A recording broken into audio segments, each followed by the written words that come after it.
Hey throwers, Coach Womack back here with kind of a breaking news story here on May 5th, 2017, where we have Thomas Rohler of Germany just establishing him second on the all-time men's javelin list. He threw 93 meters, 90. That's an incredibly large throw, and especially for this early in the season, throw it at a Diamond League event in Europe. So let's have a look at the throw, and then we'll back it up and kind of break it down to see why he was so successful on this particular attempt. Okay, so let's have a look at it in real speed. Beautiful approach down the runway here, pull back, impulse, and a look at the flighting of this javelin. Watch out, cameraman. Ooh, almost got it. Cameraman almost got it. I don't even think many people in the stadium thought that he would ever throw this far on this day. But look at that, just 1.5 meters, 2 meters away from that camera guy. Whew, and he's not happy about it. Wow, what an incredible throw, Thomas. Let's have a look at his throw now. We'll break it down best we can with the footage that we have. Let's have a look at it. So for a lot of javelin throwers, there's essentially 3 phases to this event. There's the kind of run-up approach, pull back and crossover phase, and then really the all-important impulse stride at the very end of his throw. And then to some extent you could say that there was a 4th phase, the recovery phase. So let's have a look at it now as he goes down the runway, and we're just going to stop it and kind of slow things down as he kind of moves along here. So we're going to back it up a bit and let's run it. And then we're going to, as he is coming down the runway on his approach, now he's in his pullback phase. Now, there's some really wonderful things just for any javelin thrower to kind of envy, I guess, at this point, is that you can see that nature of that javelin as it's coming across is very high. A lot of javelin throwers, young javelin throwers especially, have the arm far too low down in this area, and really a good shot of the platform is nice and high, and that really represents a really good power position. So as we move it ahead a little bit more now, I'm just going to take it off of pause. We're going to see him get into a really strong throwing position here in impulse. Now, for a lot of javelin throwers, will recognize something on the runway, and that's down here. That's the 8-meter line. So he's made a commitment in his crossover phase, or really in the beginning of his impulse stride, to make that commitment to come into that power position at the end. So let's have a look at a couple things. One, his arm still remains high, back. One other really good thing is he's used this arm to kind of close himself off. He doesn't want to prematurely turn in the direction of throw just yet. You can see his shoulders are nice and square and perpendicular to the actual throwing sector. You can see here he's really done some really wonderful things. And in many of the throwing events, especially in the javelin, the disconnect from the lower and upper body. And what do I mean by that?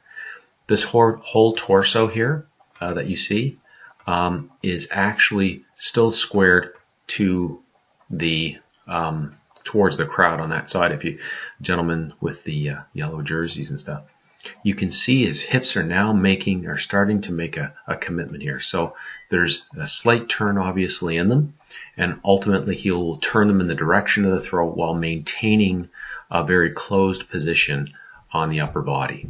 Okay, so there's a clear disconnect there. So let's move it ahead a few frames, and we're going to have a look at where I think he's just set himself up for success here. I'm a big and a large, strong advocate in the crossover phases of the javelin throw to be in the direction of the throw. And what I mean by that is initially you could see Thomas in the back, and his foot was pointing probably in the 1:32 o'clock position at the very most. He certainly wasn't at 3 or 3 o'clock position. And as he starts moving into the final phases of his throw, you can see his toes are starting to come over, both feet pointing in the direction of the throw, while maintaining his hips kind of in a closed position. He's still over here, you see, so there's a clear disconnect from the upper and lower body, and even to the feet to some extent. So let's just move it ahead here. You'll see what I mean.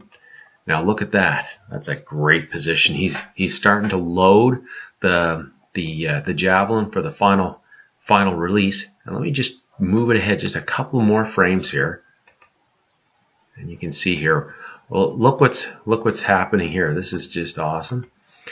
You can see now he's turned over his foot in the kind of the direction of the throw. His right knee is now pointed in that direction.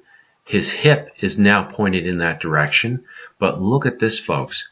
His whole lower body has made a commitment to make the turn towards the throwing sector while maintaining his entire upper body. Look at this. Still square over to the right side of the runway. Look at that. Clear disconnect between the upper and lower body. Amazing. Now, his throw hasn't really started yet. Watch this. Let's make contact. Contact. Love it. Check this out. He's got a considerable distance between here and his contact foot, so he has the longest range of motion. He clearly has a very well-established block. Look at this block right here. His blocking left leg is not going to move, but that will allow everything on the right side to turn in the direction of the throw. You can see his arm will now come into a blocking left position here, and to facilitate a more linear throw in his approach. So watch this as we move a couple frames here. You can see the characteristic inverted C position. Look at that.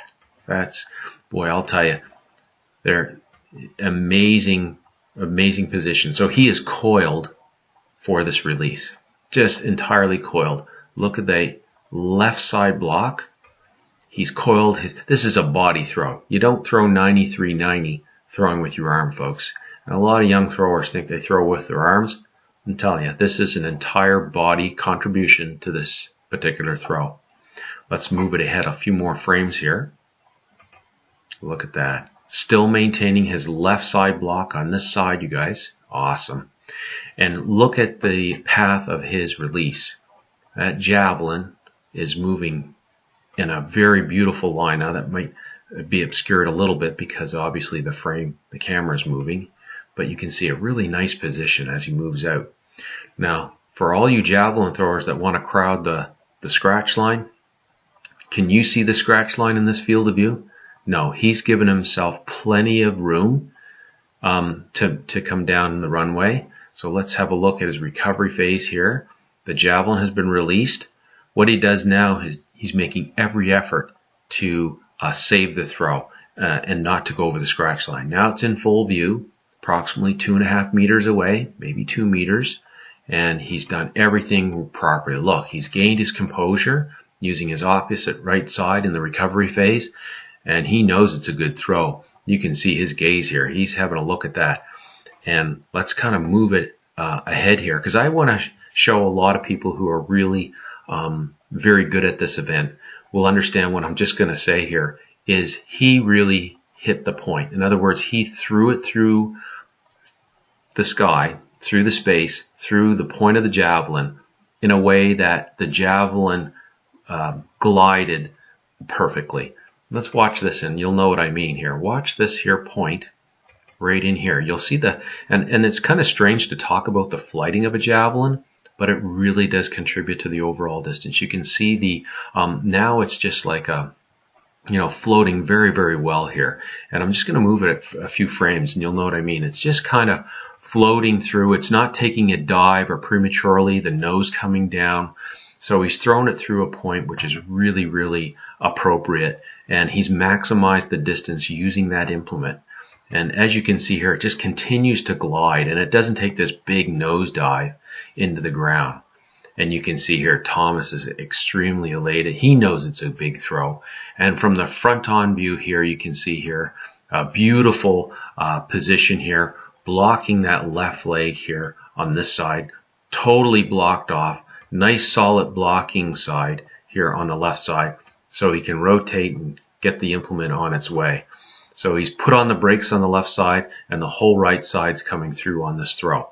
Now, I don't want a lot of young throwers believing that he's flailing away at the end here He's really trying to maintain his composure and throw that javelin through what I call the pipe, throwing it through a tube, if you will, because that's just how they're designed to be thrown. And as you see here, as you're moving the javelin through, he's just using all that flailing kind of his own kind of way to maintain his exposure in the event.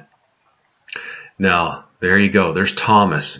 And you can see he's not a really big guy in terms of his body profile. He doesn't have bulging muscles. But I can tell you he's cat-like, and he's very quick, and he puts a lot of velocity on the implement. Congratulations to Thomas Rohler of Germany on being the second best male javelin thrower ever at 93 meters 90. Attaboy. Great throwing. Woo!